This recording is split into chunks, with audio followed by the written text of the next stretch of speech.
Hello, everyone, and welcome to a special episode of the Josh Zodiac Podcast. I initially had recorded this, but for some reason, the audio was not there. So I have to re record it on Memorial Day. But that's fine. I am okay with that. Sometimes user error happens. But that being said, this will be a special episode with my picks and review of WWE King and Queen of the Ring. Now, again, I'm doing this on Monday. The show was passed. I made my picks before. I will stick to what I picked, which may shock you. Um, Going forward, again, being a horrible fan of wrestling, uh, I I'm not sure what the hell's going on the show right now on both Raw and SmackDown. But I do promise to get back into the flow with SummerSlam around the corner. I know Clash at the Castle is coming up in a couple of weeks, so I will be more focused on WWE storylines going forward. That being said, starting with my picks, I said this before: the Bianca Belair and Jade Cargill versus who the hell were they fighting? Indy and I think Candice LeRae. I think don't really care. They're not taking the title off of Bianca or Jade. They just got them. I don't see them making Jade look weak. Whoa, weak, whatever the hell that was, making her look weak. So I don't foresee those two losing their tag titles. Moving on to Liv Morgan versus Becky. I don't see any reason why Becky would lose this title. She just got it. I understand that she got it after a battle royale, after Rhea Ripley got hurt, but I don't see Becky losing this title, so therefore Becky will retain. And again, these are my initial picks. I know some of these are going to be wrong. That's fine. I will take the hit because I am not that kind of fan. Then we have a triple threat match for the Intercontinental title. We have Bronson Reed versus Chad Gable versus Sami Zayn. Again, Sami just beat the longest reigning Intercontinental Champion in history. I don't see him losing it this soon. It was a good match, but I foresaw it being a good match too, with all the storytelling and Chad Gable being the heel that he's becoming. But I just don't see Sami losing the title, so Sami definitely will retain that title. The Queen of the Ring, Nia Jax versus Lyra Valkyria. This is a no-brainer. Nia Jax. Lyra is a much smaller opponent to Nia. So I just do not see Nia losing this match at all. It's just there's a size difference and she's not meeting it. So I have Nia winning the match. Now we have Gunther versus Randy Orton for the King of the Ring. With this one, Randy Orton has done so much in his career. I saw that there's no reason why Randy Orton would not win the King of the Ring. With everything else he's done, 14-time champion, he's won numerous Rumbles. I think he's had a Money in the Bank briefcase at one point too. There's a lot of shit. There's very little he hasn't done. And this definitely is on that resume that he hasn't done. So I pick Randy Orton to win this match. And then moving on to Logan Paul versus Cody Rhodes. Again, like Sami, I don't see Logan Paul, of all people, taking the belt off of Cody Rhodes. I just don't see it happening. There will be a lot of story to this match, I'm pretty sure. But again, Cody Rhodes is going to win this match. No ifs, ands, or buts about it. Let me take a sip of my sweet tea before we move on to my review of the show. And yes, those of y'all watching the video, this is a Texas Crown glass, but it's full of sweet tea because that's just how I roll. Again, I said I didn't care about Bianca and the Jade match. I don't. I'm not reviewing it. It was in the pre-show anyway. I'm not going to give it my time. But Bianca and Jade do win. What a shock. I just don't. I'm not invested in this storyline. I don't like Bianca Belair. She annoys me. She's one of those that she feels like she has to be in the spotlight. And you've had your time, move on. You're not the megastar that you think you are. You're not a Charlotte Flair. You're not a Becky Lynch. That was hard to say. Charlotte is a megastar because I can't stand her either. But you're not a Charlotte. You're not a Becky. You're not a Bayley. You're Bianca Belair. Whatever. And that EST gimmick, it annoys me. But the opening match of the night, Liv Morgan versus Becky Lynch for the Women's Championship.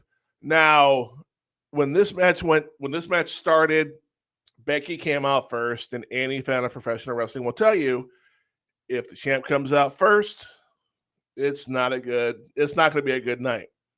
And it also appeared that Becky wasn't 100% focused in this match. It did not look like she was all there.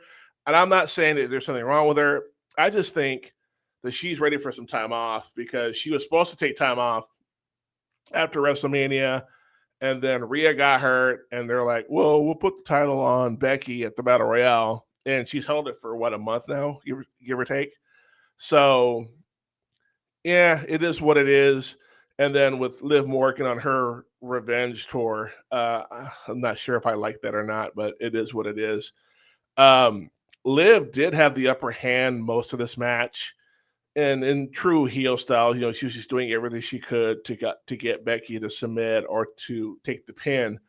At one point, they do a double clothesline, takes them both out.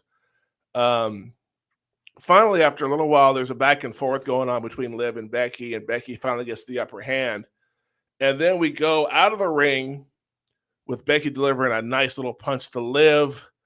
But Liv gives I can't talk today. It must be the holiday. I've had too much time off. A missile drop kick to Liv in the ring, but only gets a 2 count. And Becky is desperately trying to put on to disarm her on Liv, but she just cannot get it. And when she tries it again, Liv puts her in a code breaker and damn near gets the win. Becky does counter the Oblivion and gets just a 2 count. And then Liv starts to play with her food, starts to toy with Becky, and gets the fucking just slaps the shit out of fucking Liv. Becky does. It was fucking great. And then, for whatever reason, Becky went for the armbar again, and Liv reversed it and put a move on that I haven't seen in ages, the Rings of Saturn. Now, little backstory. I've always liked the Rings of Saturn submission that was done by Perry Saturn back in the day. And when I went into All Content Entertainment, I contemplated making that my finisher, but it required me being on the mat, and I'm an old man, and getting back up off the mat is a pain in the ass, so I stuck to the full Nelson that I called the Son of Sam. But either way. Finally, Becky locks in to disarm her again in the middle of the ring, but then guess who shows up? That fucking dirty dick Dom rolls in, and he's vowed that he's not going to let Liv take mommy's title. Like, he's being a simp, plain and simple. This dude is being a complete and total simp right now. I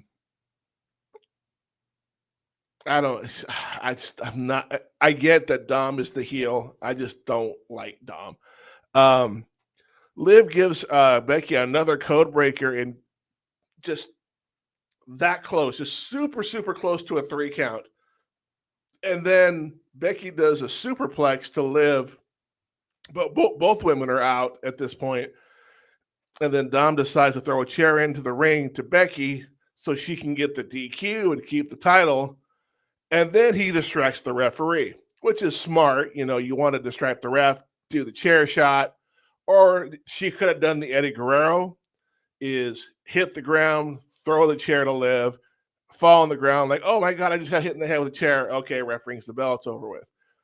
But in Dom distracting the ref, freaking Liv does the Oblivion to Becky onto the chair, gets the 3 count, and it's over. Liv is your new women's champion. Dom, he fucked up. Again, Dom was trying to keep the title away from Liv, but he cost Becky the title, the match and the title. The match was a little slow at the beginning, but it did pick up after a while.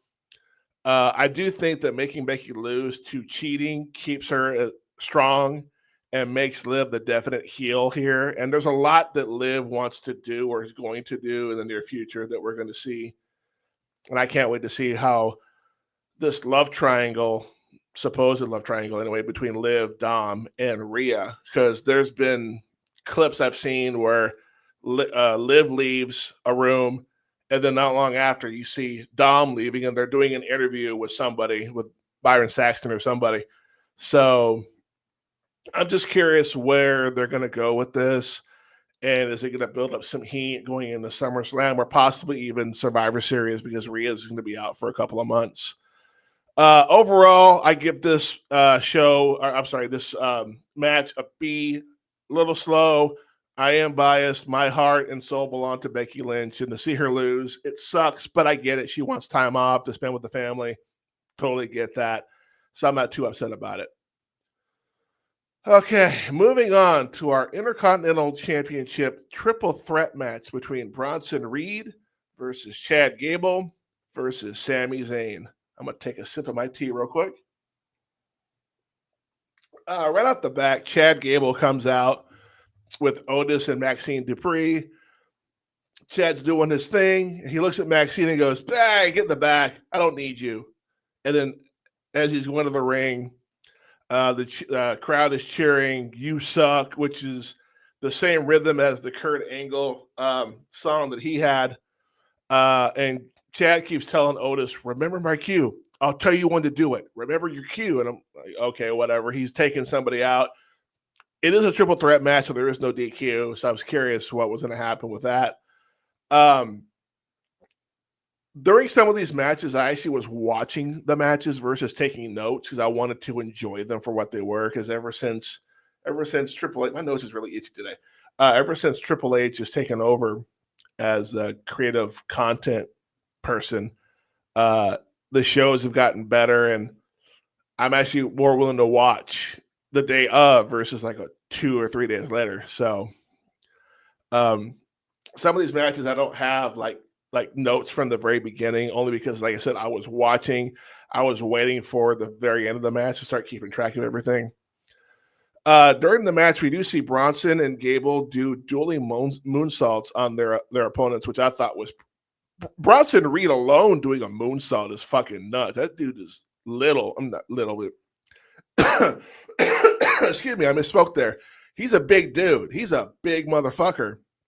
So, to see him do a moonsault, it just rivals the Brock Lesnar shooting star press he did at WrestleMania, where he damn near killed himself. But at least Bronson actually nailed it. We do see a double ankle lock with Chad giving it to Bronson and then Sami giving it to Chad, which eventually gets broken up. And then Sami Zayn, I don't know how he did this, but he picks up Bronson Reed and does the Blue Thunder Bomb. That was impressive. That, again, Sami is kind of, I wouldn't say he's scrawny, but he's definitely in shape. But I never would have figured him to be strong enough to do something like that. So that was pretty damn impressive. And then on the road, and then speaking of impressive, Chad Gable pulls off a double back suplex to both Bronson Reed and Sami Zayn. Like, not standing side by side, they're standing in front of each other, and he picks them both up and just hits the suplex. And I said this before, Chad Gable, for his size, is a very strong guy. And I'm just curious what they're going to do, what the end game is, because Chad Gable really wants that Intercontinental title. So does Bronson Reed. But I think Chad Gable, for him, it's become almost an obsession. So I'm curious where they're going to go with that. And then we see the fight go outside the ring. Gable is trying to get Otis to help him win the match. And Otis is about to do a clothesline. He stops. Chad's like, "What the hell are you doing? Is he your friend now? He's not your friend. I'm your friend. I tell you what to do." He slaps him and then pushes him in the chest. And then it as a wrestling fan, you're thinking, okay, what's about to happen? Is Otis either going to make the turn, or is something really bad, like the person that's being held, going to duck? And sure as shit, Otis goes for it. The person ducks, and he just wails all over fucking Chad Gable, and Chad's out. And Otis is like, "Oh, I don't know what to do. I hit my guy," and it's actually quite funny. Um, but yeah, he clotheslines. Sammy gets back in the ring. There was a move, I forget what happened before that, but Bronson Reed's in the corner. Sami Zayn sets up for the haluva kick, nails it, gets the pin. 1, 2, 3, match is over.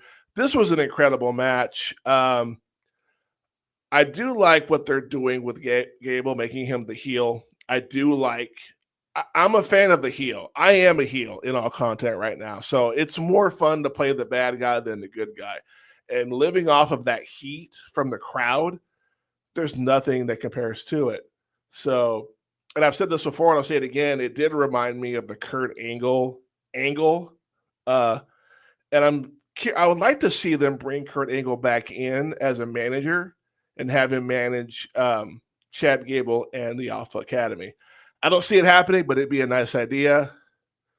Again, at the beginning, I wasn't very invested because I wanted to watch the match, and also I was still kind of butthurt from the Becky Lynch Liv Morgan match. But once it picked up, I definitely was into it and was very much invested. This was one hell of a match. I do give this match a grade of an A. Again, great fucking match. They're making Sami Zayn look really strong with this IC belt right now. We move on to Nia Jax versus Lyra Valkyria for the Queen of the Ring. There's really not a whole lot to talk about in this one. This is pretty much Lyra had the upper hand for a while. Couldn't get her off her feet until she got her outside. It seemed like Nia Jax was playing with her food a little bit. This match was very lopsided, but I get what they were trying to do. They were trying to showcase what Lyra can do. They're booking her down the road, but for now, Nia Jax hasn't done much since she's been back. So they wanted to put something on her and give her an opportunity at SummerSlam. At the end of the day, freaking Lyra's going for a power bomb in the corner, and then Nia just lets go and just flattens Lyra. Oh God, it looked disgusting how she landed on her, and she goes for the pin. 1, 2, 3, it's over. I do think this match should have been over sooner. This was one of those matches to where it'd be like if Brock Lesnar fought Rey Mysterio. Probably not the best comparison, but the size difference is there. I know Rey is very quick, very springy, but I don't see once Brock gets his hands on Rey, it's fucking over. Suplex City is in full effect. The same thing with this match. I think once Nia got her hands on Lyra, the match was just a matter of time before this match was over. But again, it did showcase what Lyra can do. Again, Nia is your Queen of the Ring. And I do love they had the announcer go in there and congratulate her. She's got the crown on. And they're like, how do you feel about this, about winning the Queen of the Ring? And in true heel fashion, she's like, I don't give a shit what y'all think about me. Y'all, some of y'all are supporting me, some of y'all aren't. I don't give a shit. I'm doing me. Fucking love it. I'm not the biggest fan of Nia Jax. But that being said, I do like the idea of her being that snotty, bitchy queen. You know, it is what it is, you know. And Nia is the first Queen of the Ring we've had since 2001, I believe, when Selena Vega won it. So overall, I give this match a B minus. Again, it was a little long. It could have gone shorter, but it is what it is. Moving on to the King of the Ring, Gunther versus Randy Orton. Now, I said it before, this is the one thing that Randy Orton has not won on his resume, and he had a tough opponent at Gunther to get to that obstacle. And out the gate, freaking Gunther was just chopping the shit out of Randy. There was one point the camera it didn't really focus in, but it showed Randy Orton's right shoulder or right chest area, the pectoral area. and there was bruises and blood where he'd gotten chopped. I'm like, fuck, that looks disgusting. Gunther does go for one and then another splash from the top rope, but on the second one, Randy Orton gets a freaking Gunther springboards out of it, turns around, RKO, and I'm thinking, okay, that's quick. Nope, just a 2 count. And it disgusts me that the RKO is not as protected as it used to be. The RKO used to be one of the most protected finishers in professional wrestling. Now it seems like everybody kicks out of it now, and it's kind of annoying that they don't protect that particular move. You see the fight go outside with Orton dropping Gunther onto the announce table 3 separate times, and the table never gave out. Then Gunther shoves Orton to the hardest part of the ring, the apron on the outside, and it looks like he re-injures Orton's back. And then Orton takes a drop kick to his injured knee. So Randy Orton, I don't know if this is a sell or if this is a shoot, but it did look like Randy Orton was hurt there at one point. Of course, Gunther taking advantage, putting him in the half crab, which the half crab will tweak your knee and your back. So he's working on both. And then Orton delivers another RKO out of nowhere. Just bam, hits it. Another 2 count. And I'm like, oh my God, for real? When Orton goes for that pin, Gunther reverses the pin into his own and gets the win. But, and it was addressed later on, despite controversy, Randy Orton's shoulders were not on the mat when the 3 count went down. So, a little controversy at the King of the Ring. But needless to say, Gunther is your new King of the Ring. And, excuse me, this match was just an all-out brawl, just a battle. They both came to win. They both wanted to further their resumes in WWE, which is fine. Like I said before, it did appear that Orton may have been injured, but then again, I don't know 100% for sure. They may have called an audible. They may wanted to give that to Orton to give him that accolade because he is one of Triple H's guys. But they called the audible and said, you know what, we'll give it to Gunther and see what we can do with it. When Gunther won the match and they're presenting him the crown, which he never put on, by the way. Gunther never put the crown on. And I think that's due to him thinking it's beneath him. Like, yeah, I won. I have a bigger prize in the future, which is totally fine. The crowd did chant, you deserve it, you deserve it. Gunther, again, in true heel, was like, I don't give a shit what y'all think. I deserve it, but I don't need your recognition for that. And then as soon as he said that, the crowd just immediately just booed the shit out of it. It was fucking great. Excuse me. As a heel, I loved it. I was like, yes, that is the kind of heat I would love to have. And they were telling him that he sucked and everything. And again, you gotta love that heel heat. I gave this match an A. It was, to me, I think it was the second best match of the night. I'll be getting to that here in a second. But again, Gunther is your new King of the Ring. One more sip before I get to the main event. We have Logan Paul versus Cody Rhodes for the undisputed men's championship. And they originally were going to have title for title. Storyline dictated, nope, it'll be just Cody's, which I think is kind of bullshit, but whatever. It is what it is. Let's see. The match at the beginning was all Logan Paul. Say what you will about Logan Paul. He's a sadistic asshole. He's a prick. He's everything like that.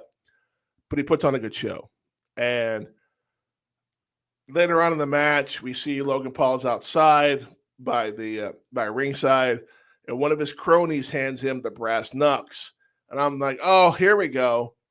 And here comes Cody Rhodes to try to do something, and Logan hits him right in the ribs, and that would be the focal point of the match, is his ribs. And then Logan Paul and Michael Cole have some words to the point where Corey Graves stands up, his earphones pop off of his head, and you can hear him going, hey, man, you have something bigger to worry about. Worry about your match before you worry about Cole. And it was kind of a cool little interaction. But I don't know if they really don't like each other.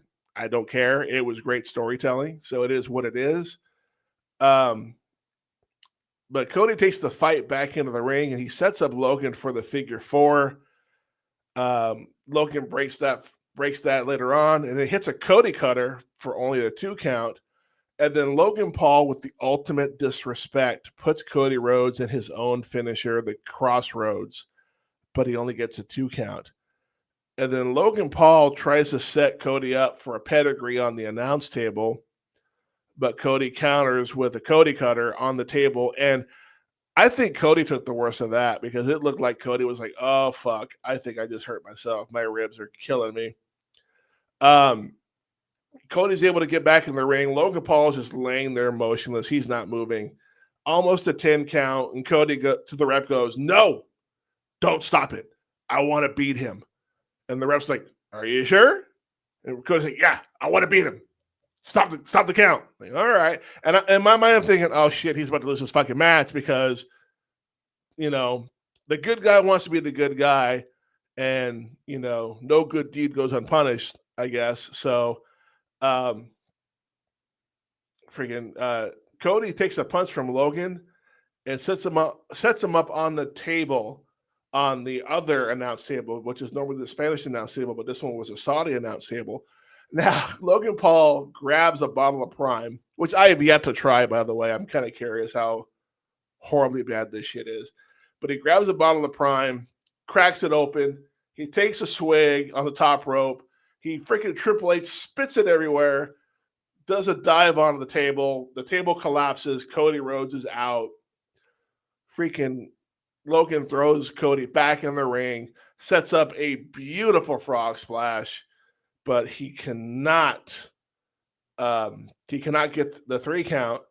And then we get the ref bump, which I kind of saw that coming when Cody told him to stop the count. I'm like, this is going to come down to a ref bump of some sort.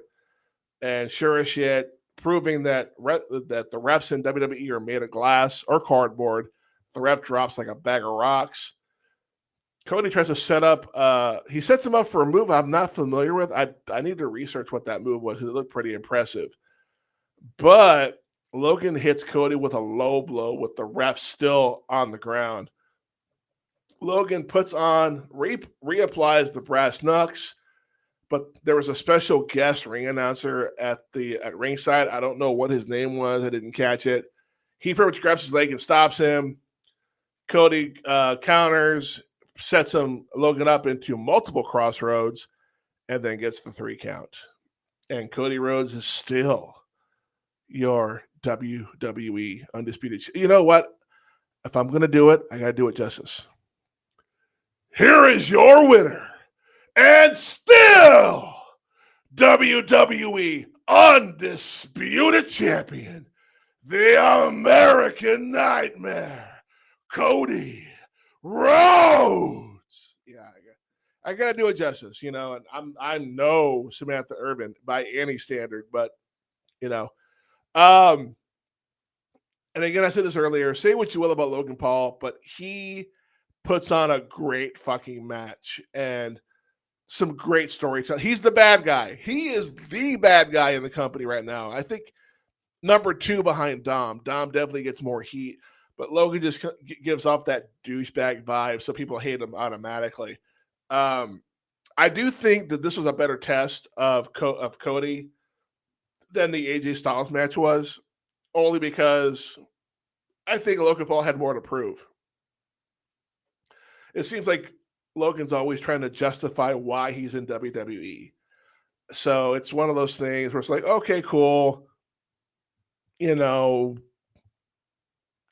deserves to be there, whether you like him or not. He puts on a great show. And it seems like when he's overseas, he does more.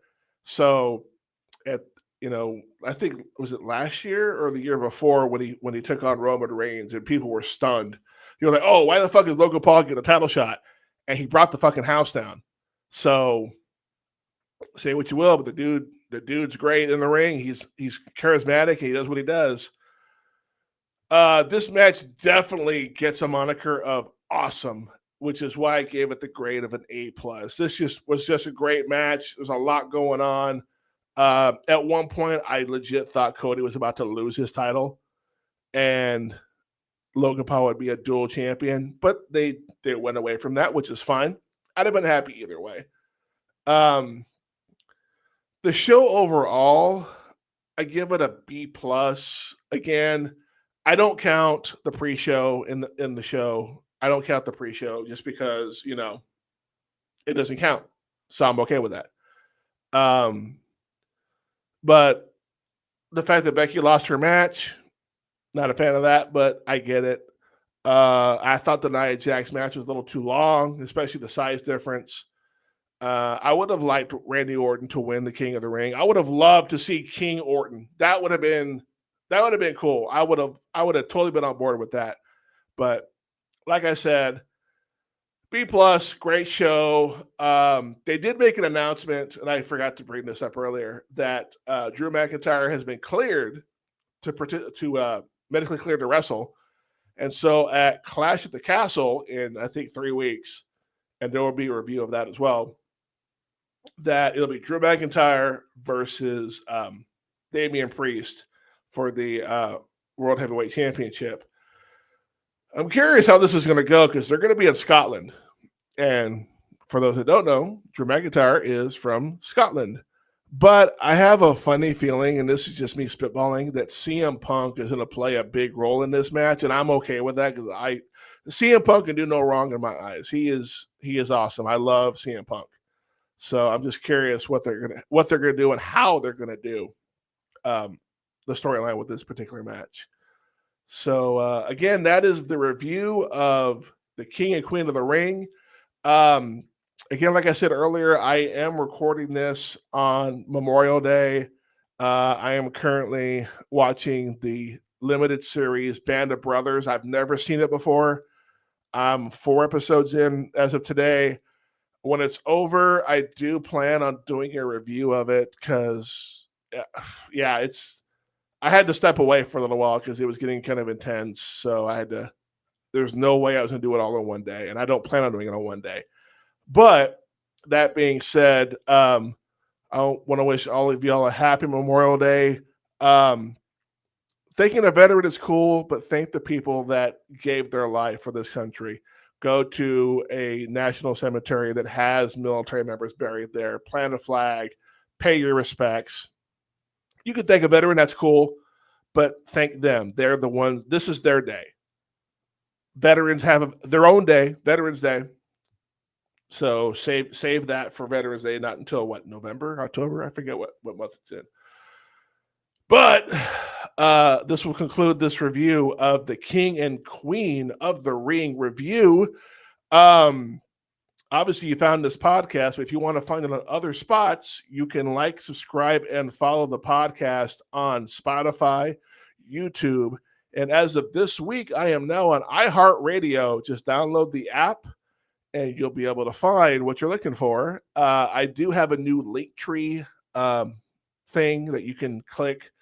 I need to put that somewhere so that people can access it. But and you can also and follow my Facebook page and on my TikTok.